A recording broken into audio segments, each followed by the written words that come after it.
নমস্কার, বাংলা বাজারে সবাইকে স্বাগত। আমি অনিকেত চট্টোপাধ্যায়। শুরু করছি আমাদের অনুষ্ঠান মতামত। বাংলা বাজার সাবস্ক্রাইব করুন, লাইক করুন, শেয়ার করুন।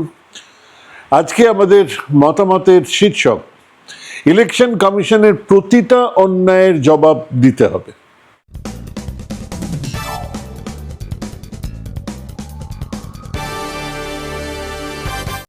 এক শিখণ্ডী বসে রয়েছে আজ বিজেপির সামনে। এক শিখণ্ডীকে সামনে রেখেই এক চরম অন্যায় করার সাহস দেখাচ্ছে বিজেপি। হ্যাঁ, আমি নির্বাচন কমিশন আর তার স্পেশাল ইন্টেন্সিভ রিভিশন নিয়ে কথা বলছি। আপনি ভেবে দেখুন, 2014 থেকে আজ পর্যন্ত যে তিনটে বড় বড় কথা বলতে পারবেন, বড় বড় বিষয়ের কথা আপনি বলতে পারবেন, রাষ্ট্রে যাকে নামিয়ে আনা হয়েছে, যার দরকার ছিল না, তার মধ্যে প্রথমটা হচ্ছে গিয়ে নোটবন্দি, যেটা এই সরকার করেছিল। আর একটা হচ্ছে গিয়ে পৃথিবী জোড়া করোনার যে লকডাউন, একটা অবুঝের মতন, নির্বোধের মতন 24 ঘন্টার নোটিশ একটা লকডাউন এই সরকার এনেছিল। আর এই স্পেশাল ইন্টেন্সিভ রিভিশন গোটা দেশের ওপর নামানো হয়েছে। আজকে পশ্চিমবঙ্গকে টার্গেট করে সেই কাজ চলছে। সমস্ত মানুষ কোনো না কোনোভাবে এতে অ্যাফেক্টেড। একজন আপাদমস্তক মূর্খ নেতা, আপাদমস্তক কারাপ্টেড দুর্নীতিবাজ নেতা 2014-তে ক্ষমতায় আসার পরেই বুঝেছিলেন দখল নিতে হবে প্রত্যেক সাংবিধানিক সংস্থার।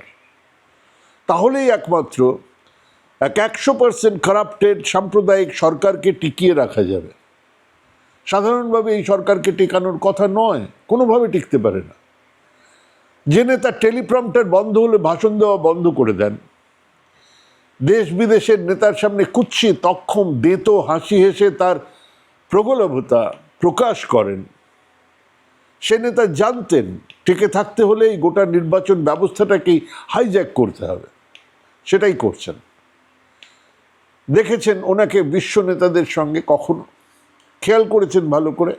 কোনোই দিয়ে গুঁতো মারছেন, হঠাৎ হঠাৎ জোরে হাসছেন। আসলে উনি যে আলোচনা চলছে তাতে পার্টিসিপেট করতে পারছেন না, তাতে ওনার কোনো ইনপুট দেওয়ার কারণ নেই। দেবেন কি করে? কি জানেন? পারাটা ওনার পক্ষে সম্ভব নয়, দুটো কারণে। এক তো উনি ভাষা জানেন না, দুই উনি বিষয় জানেন না।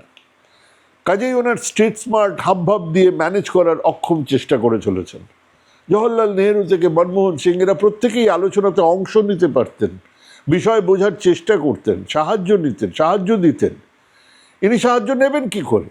অনর্গল মিথ্যে বলে যাওয়া এক অহং সর্বস্ব মানুষ কারো সাহায্য চাইলেও তো পায় না, আর চাইতেও লজ্জা পায়। সেটা তো মেগালোম্যানিয়াকদের সমস্যা। আপনি যদি নিজেকে স্পাইডারম্যান বলে পরিচয় দেন, সবাইকে বলেন আমি কিন্তু স্পাইডারম্যান, তাহলে 6 তলার ছাদের কার্নিশে উঠে আপনার ভয় লাগছে, সেটা আপনি বলবেন কোন মুখে? বলতে পারেন না। তার উপরে ইনি আবার বায়োলজিক্যাল নন। কতটা উদ্বেড়াল হলে একজন নিজেকে নন বায়োলজিক্যাল বলে ক্লেম করতে পারে?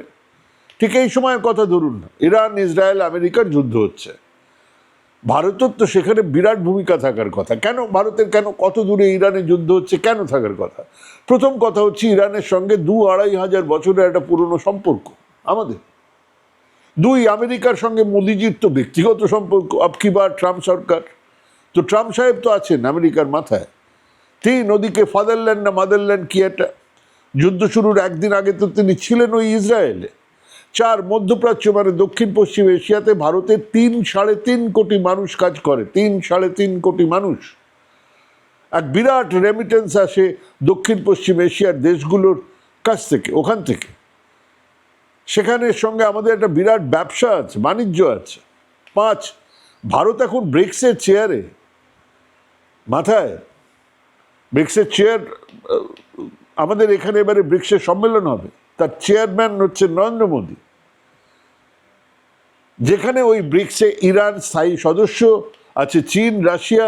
আজ ব্রিক্স যদি রুখে দাঁড়াতো তাহলে গোটা ভূ রাজনীতিটাই পাল্টে যেত, কিন্তু তলতলে মেরুদণ্ড দিয়ে রুখে দাঁড়ানো যায় না। ব্রিক্সের বাকি সদস্যরা বুঝছেন যে ব্রিক্স থেকে একটা এই যুদ্ধবিরোধী একটা প্রস্তাব পাশ করানো প্রায় অসম্ভব, হচ্ছে না। কাজে ইউক্রেনে ওয়ার রুকুয়া দিয়া এখন থম মেরে বসে আছেন। কেবল এটা বুঝেছেন যে দেশের প্রত্যেকটা সাংবিধানিক প্রতিষ্ঠানকে একেবারে কবজা না করতে পারলে ওনার ভবিষ্যৎ ঝরঝরে। এবারে কোন কোন পদ্ধতিতে উনি এই কাজটা করলেন সেটা ভালো করে লক্ষ্য করুন। প্রথম কথা হচ্ছে 2021 সালে সুপ্রিম কোর্ট এক ঐতিহাসিক রায়ে নির্দেশ দিয়েছিল যে মুখ্য নির্বাচন কমিশনার এবং অন্যান্য নির্বাচন কমিশনারদের নিয়োগ করার জন্য একটা নির্বাচন কমিটি গঠন করতে হবে।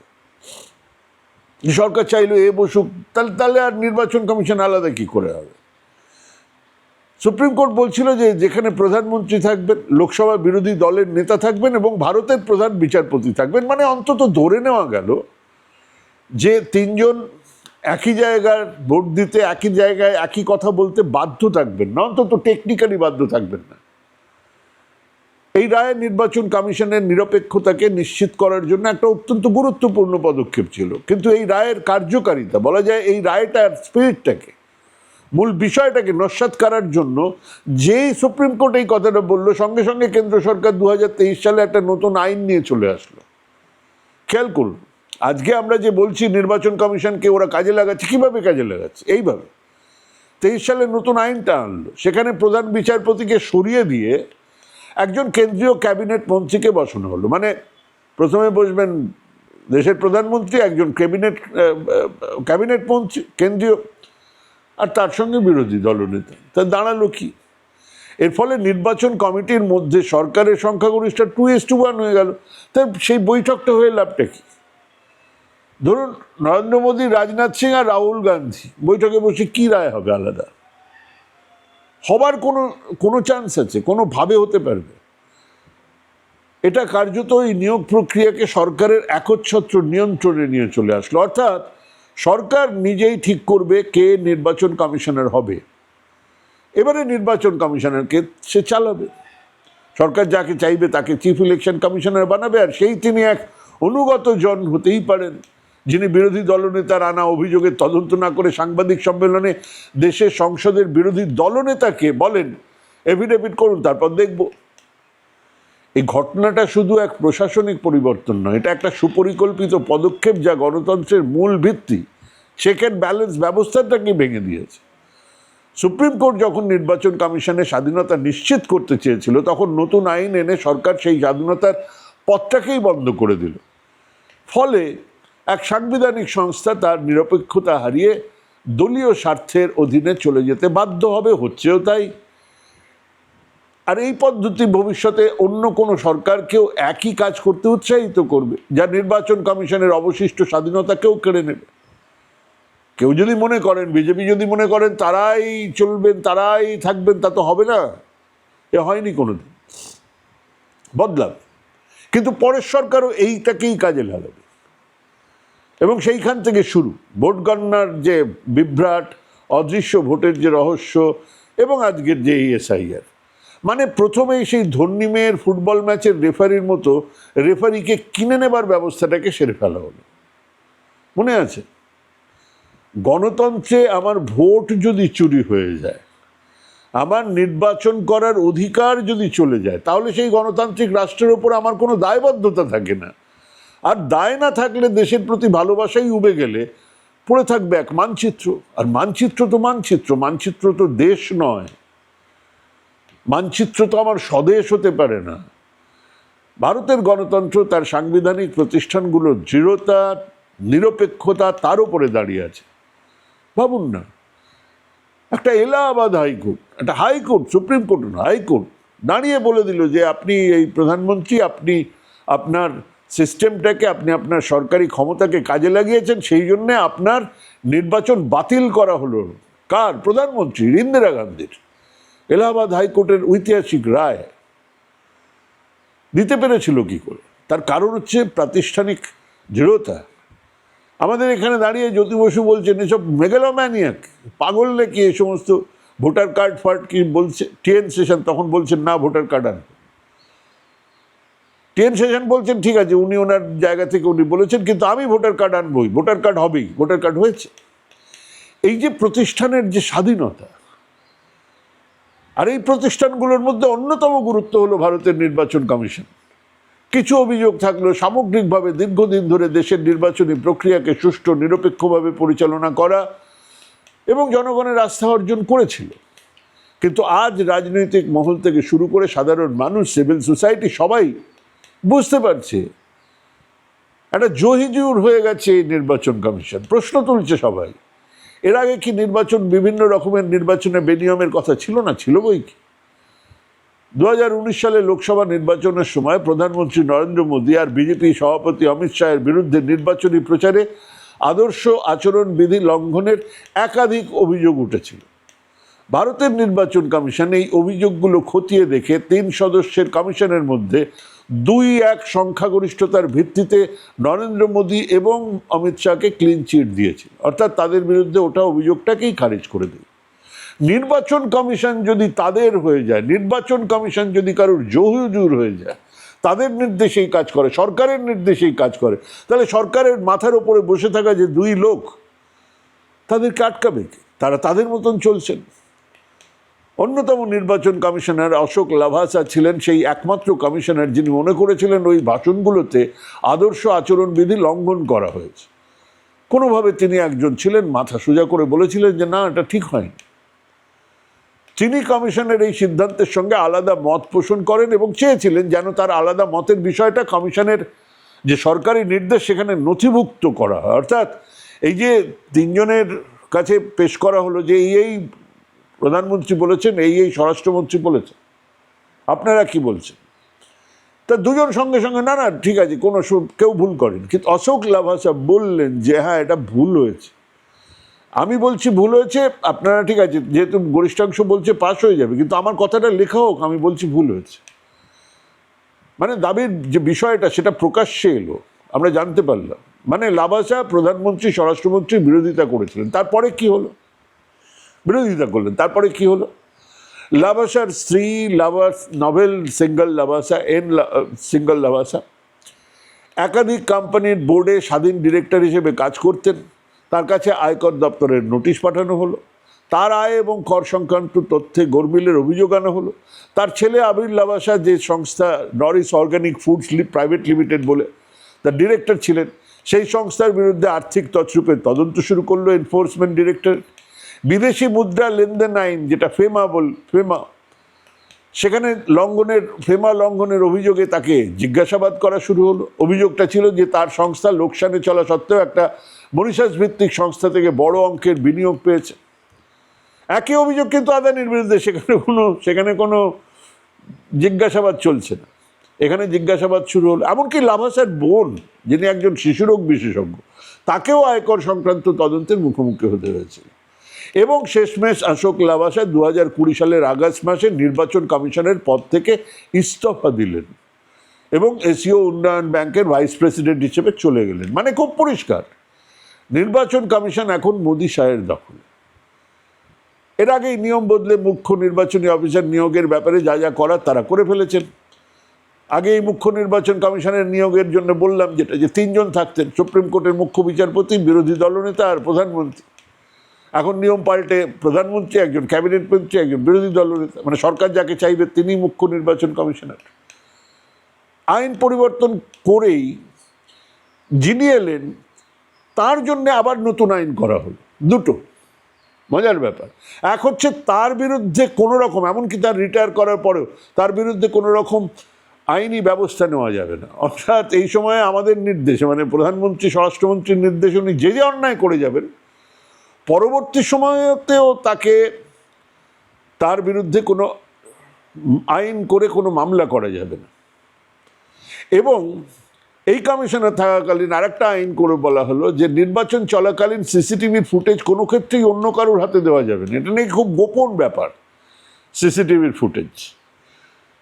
মানে যদি কোর্টে চ্যালেঞ্জ হয়, আপনি বলবেন যে ঠিক আছে আনুন আপনি ওইখানকার ফুটেজ, বলবেন না এটা আনা যাবে না, ব্যাস পুরো নির্বাচন এখন মোদী শাহের হাতে। যার ফলে নির্বাচন কমিশনের গুরুত্ব কমছে মানুষের বিশ্বাস। যার ফলে 2024 সালের লোকসভা নির্বাচনের পর থেকে ভোট চুরি শব্দটা একটা সাধারণ ব্যাপার হয়ে, রাজনৈতিক স্লোগান হয়ে গেছে, ভোট চোর গাদ্দি চোর। কারণ এটা আর কেবল একটা সুনির্দিষ্ট অভিযোগ নয়, গণতান্ত্রিক প্রক্রিয়ার ওপরে মানুষের বাড়তে থাকা অসন্তোষ আর প্রাতিষ্ঠানিক অবিশ্বাসের একটা চেহারা হয়ে আমাদের সামনে এসে দাঁড়িয়েছে। কোনো সুনির্দিষ্ট কারচুপির ঘটনাকে নির্দেশ না করে নির্বাচন কমিশনের কিছু পদ্ধতিগত ত্রুটি আর অস্বচ্ছতাকে কেন্দ্র করে তৈরি হয়েছে। কমিশনের কিছু পদক্ষেপ মানুষের মনে একটা সন্দেহ তৈরি করেছে, যা বিরোধী রাজনৈতিক দলগুলোকে এই ধারণাটাকে একটা শক্তিশালী রাজনৈতিক ন্যারেটিভে বদলে দিয়েছে যে রাজনৈতিক জন্য কাজ করছে, একটা রাজনীতির পার্ট হিসেবে, বিজেপির পার্ট হিসেবে কাজ করছে নির্বাচন কমিশন।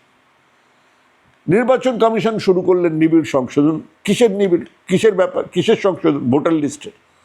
তাও সেই যে ভোটার লিস্ট সংশোধনের পরে তারা পাবলিশ করুন, ভালো তো, কিন্তু সেটা ডিজিটালি রিডেবল বা মেশিন রিডেবল ফরম্যাটে করা কেন হলো না? ইনফ্যাক্ট এই প্রশ্ন অনেক আগে রাহুল গান্ধীও তুলেছিলেন, এখন সেই প্রশ্নটা আবার উঠছে। আর একটু বুঝিয়ে বলি, মেশিন রিডেবল মানে কি? মানে হলো তথ্য বিশ্লেষণ, ডেটা অ্যানালিসিস করার বিভিন্ন সফটওয়্যার আছে, বিভিন্নভাবে কম্পিউটারে সেগুলোকে কাজ করা যায়, যে এই ডেটাটা দিলেন, এই ডেটার ভিত্তিতে আমি বলতে পারি কি কি হয়েছে। এবার সেগুলোকে, যে ডেটাটা থাকবে, যে তথ্যটা থাকবে, সেটা কম্পিউটার পড়তে পারে, বিশ্লেষণ করতে পারে, এমন ডেটা, এমন তথ্য।